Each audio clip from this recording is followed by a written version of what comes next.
Collectorate ఆవరణలో తెలంగాణ ప్రజాపాలన దినోత్సవం సందర్భంగా రాష్ట్ర శాసనసభ సభాపతి గడ్డం ప్రసాద్ కుమార్ పోలీసుల గౌరవ వందనాన్ని స్వీకరించి జాతీయ జెండా ఆవిష్కరణ గావించారు. తెలంగాణ గీతాలాపన అనంతరం ఆయన ప్రజలను ఉద్దేశించి మాట్లాడుతూ స్వేచ్ఛ, స్వాతంత్రం మన సొంతం కావడానికి ఎంతో మంది ఈ గడ్డ మీద అసమాన త్యాగాలు చేశారంటూ గుర్తు చేశారు.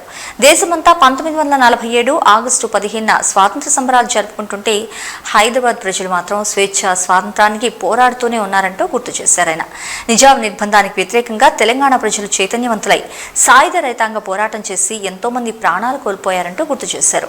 రాష్ట్ర ప్రభుత్వం ప్రజా సమస్యల పరిష్కారంలో భాగంగా ప్రజాప్రభుత్వం ప్రజలకు ఇచ్చిన వాగ్దానాల మేరకు అభయహస్తం హామీలను ఒక్కొక్కటిగా అమలు చేయడం జరుగుతుందని ఆయన తెలిపారు.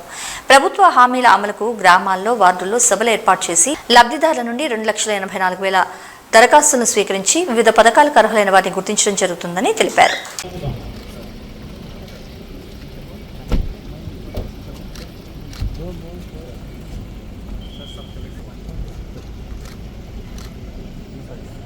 గడ్డం ప్రసాద్ కుమార్ సార్ గారికి సాదరంగా స్వాగతం, సుస్వాగతం, వారికి గౌరవ వందనం. అదే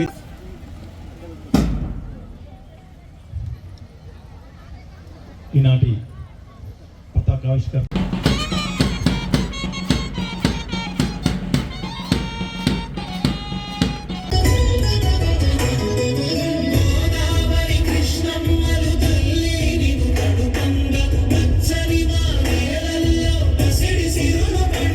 ఎస్పీ గారు అందరూ పాల్గొంటున్నారు.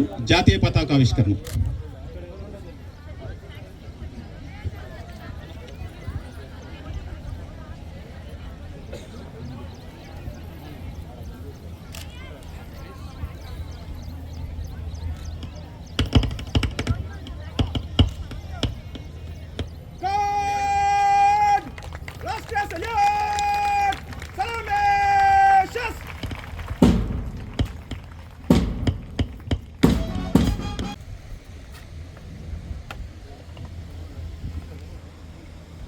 श्रीमान गाड़ा पानत समाप्त हुआ, निष्क्रमण करने की आज्ञा प्रदान करें।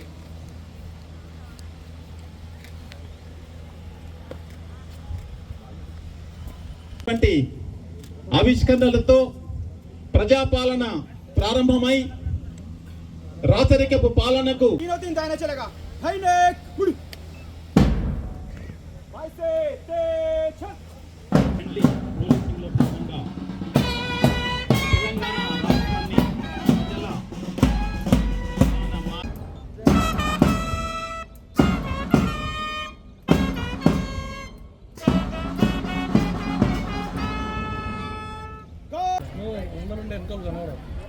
అన్ని రంగాల్లో సాంఘిక సంక్షేమం, సామాజిక సంక్షేమం.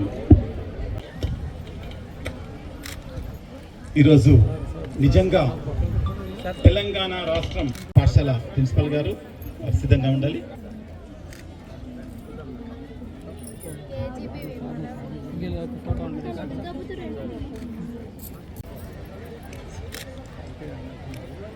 తర్వాత విధంగా మెప్మా పక్షాన్ని అందించే చెక్స్ ఉంటాయి. డిఆర్డిఓ గారు, మెప్మా పీడీ గారు సిద్ధంగా ఉంటారు. వేదిక పైకి వస్తారు.